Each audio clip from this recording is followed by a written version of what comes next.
Hello everyone, कैसे हैं आप सब। आज हम पढ़ेंगे चैप्टर 3 जो है दो चर वाले रैखिक युग्म। ठीक है, रैखिक युग्म में पहले हम जान लेते हैं कि इसमें चर और अचर क्या होता है। तो चर जैसे X Y Z A B C ये सब क्या है, ये सब चर हैं। अचर क्या, जितनी भी संख्याएं होती हैं ना उन्हें अचर कहते हैं। जैसे 500 है, 600, 700, 100, 1 2 3, -6, -5, 5/6, 1/2, ये सब क्या है, सब अचर हैं।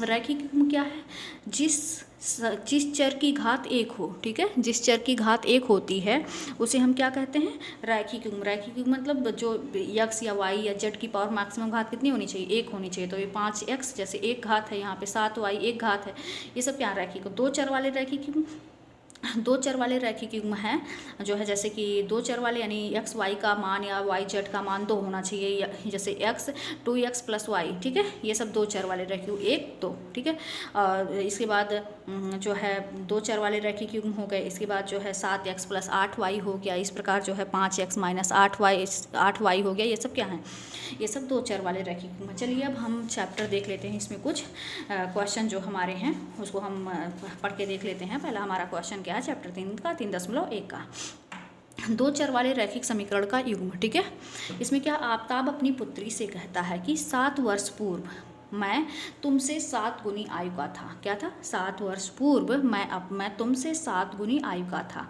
अब से 3 वर्ष बाद मैं तुमसे केवल 3 गुनी आयु का रह जाऊंगा। क्या यह मनोरंजक है। इस स्थिति को बीजगणितीय या ग्राफीय रूपों में व्यक्त कीजिए। किस रूप में, बीजगणितीय और ग्राफीय रूपों में व्यक्त करना है हमको। चलिए हम क्वेश्चन देख लेते हैं कि माना आफताब की वर्तमान आयु कितनी है, x वर्ष, और उसकी पुत्री की वर्तमान आयु कितनी है, y वर्ष है। तो 7 वर्ष पूर्व आफताब की आयु कितनी होगी, x - 7, यानी 7 वर्ष पूर्व, यानी पहले की बात कर रहा है। 7 वर्ष पूर्व उसकी पुत्री की भी आयु कितनी होगी, जो है y + 7। अब देखिए, अब हम यहाँ पे लिखेंगे कि क्या, प्रश्नानुसार। ठीक है, क्या कह रहा था कि जो है 7 वर्ष पूर्व मैं तुमसे 7 गुनी आयु का था। मतलब आफताब कह रहा कि 7 वर्ष पूर्व मैं तुमसे 7 गुनी आयु का था। तो x - 7 बराबर y - 7, तो उसकी उन दोनों की आयु को बराबर करने के लिए उसकी पुत्री में 7 से गुणा कर देंगे। इसके बाद ये समीकरण हो गया, x - 7 और इसको गुणा कर लेंगे तो 7y - 49, x - 7y - 49 + 7। ठीक है, इस तरह हो गया। अब देखिए x - 7y इधर हो गया, -42 हो गया ये। ठीक है, ये हमारा समीकरण पहला बन गया। ठीक है, अब हम दूसरा जो है, इसमें दूसरा क्वेश्चन जो है कहते हैं, देखते हैं क्या है। इसमें कह रहा है कि जो है 3 वर्ष बाद मैं तुमसे केवल 3 गुनी आयु का रह जाऊंगा। 3 वर्ष बाद मैं तुमसे केवल 3 गुनी आयु का रह जाऊंगा। तो 3 वर्ष बाद आफताब की आयु होगी x + 3। ठीक है, और जो है उसकी पुत्री की आयु कितनी होगी, y + 3। ठीक है, अब प्रश्नानुसार यहाँ लिखेंगे कि प्रश्नानुसार क्या है, लिखेंगे कि जो है 3 वर्ष बाद मैं तुमसे केवल 3 गुनी आयु का रह जाऊंगा। यानी x + 3 जो आफताब है, y + अपनी पुत्री से 3 गुनी आयु, यानी अपनी पुत्री की आयु बराबर करने के लिए उससे 3 से गुणा कर देगा। ठीक है, तो ये समीकरण हमारा बन के आ जाएगा x - 3y = 6। क्या हो जाएगा, x - 3y = 6। ठीक है, अब हम चलिए देख लेते हैं पहली और दूसरी समीकरण से जो है क्या क्या हमको मिला है। तो हमारा पहला समीकरण है x - 7y = -49। ठीक है, अब इसमें हम जो है x की वैल्यू कुछ रखेंगे और y की वैल्यू हमको कुछ प्राप्त होगी। ठीक है, इस प्रकार हम करेंगे। इसमें x की वैल्यू कुछ रखने पे y की वैल्यू प्राप्त होगी। तो यहाँ पे हम लिख लेते हैं x और यहाँ पे लिख लेते हैं y। ठीक है, अगर मान लीजिए x = 0 रख दें तो यहाँ 0 हो गया, -7y = -49। तो अब देखिए माइनस से माइनस कट गया ये, तो y बराबर क्या हो गया, 7 × 7 = 49, यानी y की वैल्यू एक क्या आ गई, एक 0, और x की वैल्यू 0, तो y की वैल्यू क्या आ गई, 7 आ गई। ठीक है, अब x - 7y = -49। ठीक है, ऐसा मतलब ऐसा नंबर हमको लेना जिससे दशमलव में ना आए, पूरा नंबर आए। ठीक है, चलिए अगर x की वैल्यू हम यहाँ पे 7 ले लेते हैं तो क्या होता है, तो यहाँ 7 - 7y = -49। ठीक है, 49। अब -7y बराबर, इसको ले जाएंगे उधर तो माइनस, इधर प्लस है तो उधर जाएगा माइनस हो जाएगा, तो -49। ठीक है, -7, तो -7y = 9 7 16 6 यहाँ से 1 और 5 माइनस का 56, तो माइनस से माइनस कट गया, 7 8 56, यानी कि x की वैल्यू अगर 7 रखा तो y की वैल्यू क्या आ गई, 8 आ गई। ठीक है, एक वैल्यू ये हमारी आ गई। ठीक है, आप लोग को समझ में तो आ ही रहा होगा। ठीक है, अब अगर हम जो है x की वैल्यू अगर हम 14 ले लें तो क्या होगा, 14 माइनस 7y बराबर -49, ठीक है। तो -7y बराबर जो है -49 तो रहेगा ही, इसको ले जाएंगे तो -14 हो जाएगा, ठीक है। -7y बराबर, इसको जोड़ लेंगे इन दोनों को, 9 4 13 3 हासिल 1 और 4 1 5 1 6 माइनस ये, तो माइनस से माइनस कर दिया, 7 1 के साथ 7 9 63, यानी y बराबर 9 आ गया।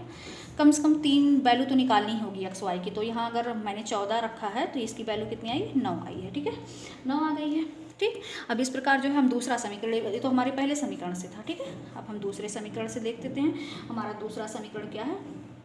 हमारा दूसरा समीकरण है x माइनस 3y बराबर 6, ठीक है।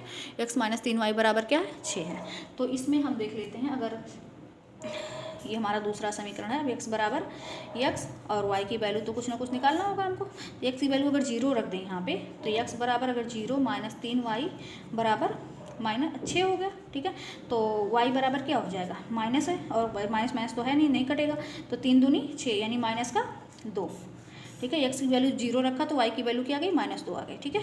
अब चलिए आगे देख लेते हैं, अगर हम x की वैल्यू क्या रख दें, x बराबर अगर 3 रख दें तो -3 माइनस 3y बराबर 6, ठीक है। तो 3 इधर रहेगा, इधर जाएगा तो माइनस में, -3y बराबर 6 माइनस 3, ठीक है, -3y बराबर 3 हो जाएगा, ठीक है।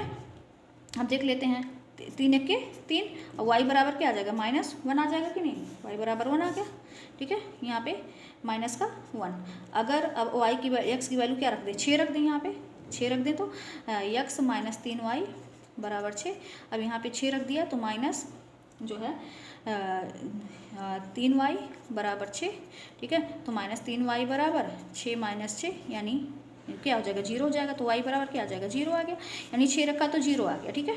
अभी हमारे समीकरण प्राप्त हो गए। अभी हमारा जो है हमको ये प्राप्त हो चुका है। अब इसके बाद हम बीजगणितीय रूप में तो कर लिए, अब चलते हैं हम इसे ग्राफीय रूप में, देखते हैं कि ग्राफ के रूप में हम इसे कैसे खींच सकते हैं, ठीक है। चलिए, तो ये है हमारा ग्राफ, ठीक है, और ये हमारी वैल्यू आ चुकी है, ठीक है। अब इसमें हम कुछ क्वेश्चन को देख लेते हैं कि किस रूप में हमको प्राप्त करना है। चलिए देख लेते हैं कैसे खींचा जाएगा। तो पहले वाले समीकरण से हमने x की वैल्यू क्या हमको जो प्राप्त हुई है, वो x की वैल्यू जो है 0 रखा, तो 0 ये हमारा मूल बिंदु होता है, ठीक है, 0,0, ठीक है। और x की तरफ इधर जाते हैं तो ये पॉजिटिव पूरा धनात्मक होता है, ऊपर की तरफ जाते हैं y अक्ष पे तो पूरा धनात्मक होता है, ठीक है।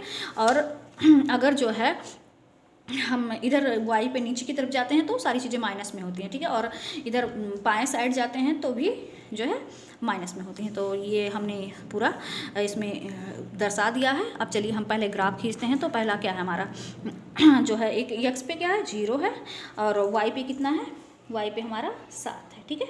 ये देखिए 7 है। अब x की वैल्यू अगर 7 है हमारी, यहाँ पे ये 7 है, ठीक है। अब y की वैल्यू कितना है, 8 है, तो 7 और 8 यहाँ पे देख लेते हैं, यहाँ पे प्राप्त होगा 8 ये है, ठीक है। अब इसके बाद अगर हम 14 पे देखते हैं तो ये हमारा 14 है, ठीक है। और कितना हमको प्राप्त हुआ, 9 प्राप्त हुआ है, 14 और 9, तो यहाँ पे हम आ जाएंगे ये यहाँ पे, ठीक है, यहाँ पे हमको मिल जाएगा, ठीक है। अब देखिए ये हो गया, ठीक है, ये हमको 14 पे प्राप्त हो गया। अब इसको हम स्केल से इसको हम खींच लेते हैं, ठीक है, इसको इस प्रकार से। अब देखिए ये वैल्यू कितनी है, ये वैल्यू हमारी आ गई, ऐसे हम लिख देंगे, और ये सीधी होनी चाहिए एकदम, लाइन जो है ये हमारी सीधी होनी चाहिए, ठीक है।